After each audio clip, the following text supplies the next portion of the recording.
పిట్ట కథలు సొట్ట కథలు వద్దు. వాక్యము ఉన్నట్టుగా మాట్లాడాలా. మోటివేషనల్ ప్రీచింగ్ వద్దు. అందరూ చెప్తారు, లోకంలో చెప్తారు మోటివేషన్ ప్రీచింగ్లు ఉంటాయి. లోకంలో మోటివేషన్ ప్రీచింగ్లు ఉంటాయి. మీరు గమనించండి. ఆ మోటివేషన్ ప్రీచింగ్ ఎలాగుంటాయంటే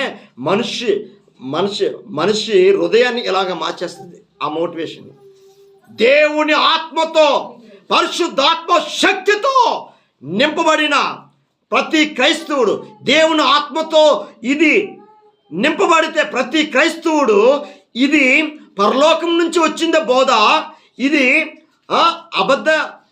అబద్ధ బోధ, ఇది దేవుని బోధ, దెయ్యము బోధ, అన్నీ దేవుడు తేటగా, పరిశుద్ధాత్ముడు నీకు తేటగా